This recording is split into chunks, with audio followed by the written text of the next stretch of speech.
The Buffalo Bills held off the visiting Green Bay Packers 27-17 on Sunday Night Football.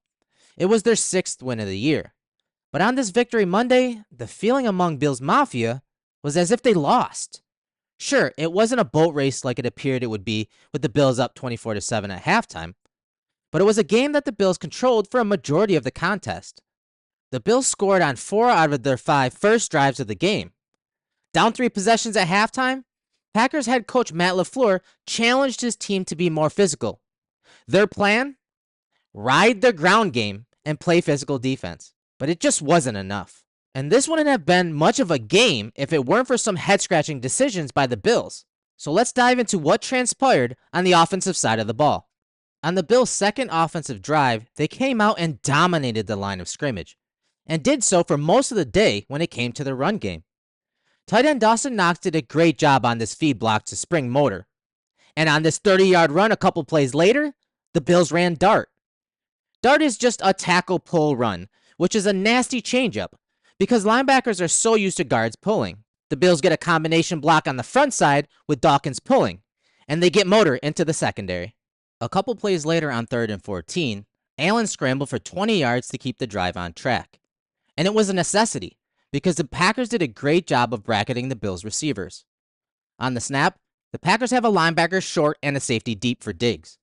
As Diggs comes across the middle, they also have guys to help leverage the drag route. With the safety turning Diggs over to the linebacker, now the Packers have McKenzie bracketed. Alexander is locked on Davis, so Allen knows that he has to take it into his own hands. He's able to pick up the first down with his legs. 2 plays later, Allen shows why he is extremely difficult to defend in the red zone. The Bills dial up a play-action rollout. Allen wants to hit Knox immediately, but Knox stumbled off the line of scrimmage. To the contained player Preston Smith, it looks like Allen is about to throw it, so it gets him to pull up.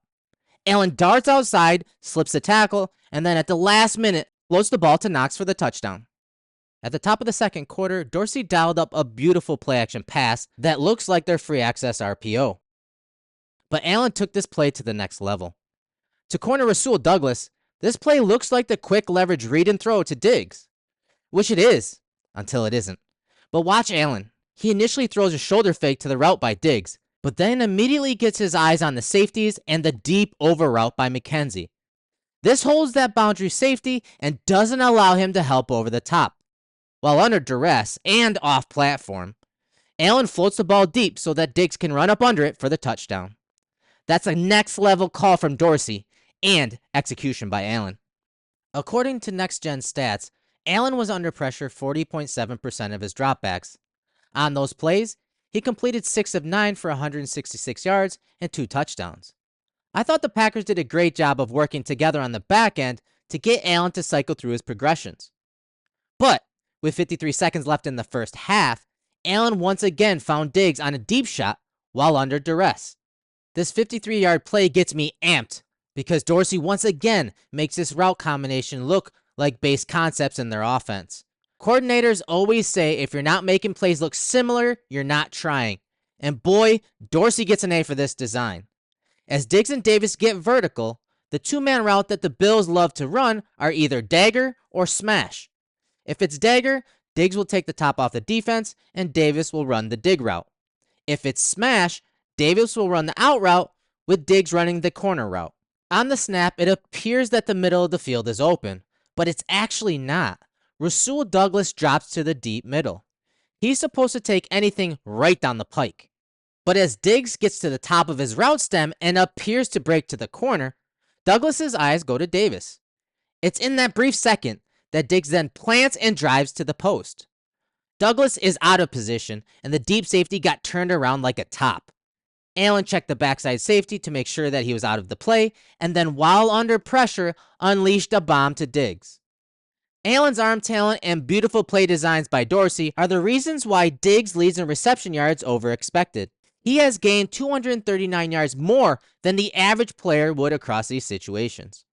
The Bills got 3 points on that drive before halftime, and on their only drive of the third quarter, Allen and the offense executed the aforementioned dagger concept to Davis. Allen is initially working the option route by Diggs, but he recognizes that Diggs is being trapped outside. So he reloads and hits Davis on the deep in-breaking route for a 30-yard gain. As I said, the Packers did a great job of bracketing receivers, but more importantly, disguising it well so that Allen had to process it post-snap.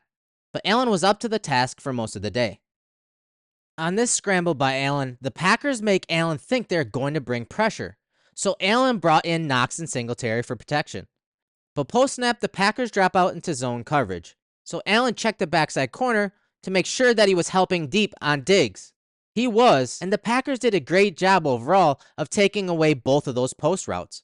The only shot Allen has is to Davis on the dig route, but he sensed the pressure and decided to take off for a 10-yard gain. The fourth quarter was when Allen and the offense, for whatever reason, began to struggle, and most of the blame falls on Allen. The Packers ratcheted up their pressure in this quarter by mainly pushing the pocket into Allen's lap. Allen began to make some questionable decisions. He could have easily hit Knox on this 3rd and 9 play and let him do the work after the catch, but the lurch safety deterred him from throwing it. Allen got the edge rushers upfield and then stepped up to create, but for some reason, he got locked on Davis, the backside receiver. His eyes don't even look to Shakir, who is essentially all alone in the flats. Allen locked onto Davis and paid for it. Just a terrible decision by Allen, one that he often gets away with, but bypassing 2 easy options to get to that decision was flat out wrong. But Allen didn't have to sit on the bench for long stewing about it, because the defense got the ball back for him thanks to the interception by Matt Milano. On 2nd and 14, Dorsey looked to get Cook the ball on an option route, and it looked open. The Packers sent a creeper pressure from the boundary, so it looks like Cook should get the ball now. But the backside replacement player is just waiting in the shadows. Eventually, the pressure is going to get home because the right tackle, David Quessenberry, is caught in a bind. He executes the squeeze too late after initially kicking out wide. But Allen eludes the tackle, extends the play, and hits Cook behind the 2nd level for a 41-yard gain. Just another play where Josh was under pressure but still managed to make something out of nothing. Unfortunately, a few plays later, Allen gave the ball back to the Packers in the red zone. It's 3rd and 3, and Allen once again made a terrible decision. But kudos to the Packers because they once again did a great job of working together in coverage to cover up all of the Bills' weapons. Initially, it looked like Allen was working the backside of the formation, but Davis and Cook were taken away. So Allen peeked at the trip side of the formation, but Diggs was bracketed, and Knox and McKenzie were covered up. So Allen rolled to his right and attempted to throw the ball into the dirt at the goal line. Unfortunately, Alexander was there to scoop it up off the turf for the interception. This was another terrible decision by Allen. If he wanted to throw it away, throw it out the back of the end zone, not late and over the middle. There were just a couple hiccups by Allen and the offense in this game. A few drops, missed throws, and some bad decisions in moments where Allen has shown restraint the last couple years. Overall, he played well for 85 to 90% of the game. If the Packers had committed to passing the ball more, this game would have had a different feel for me.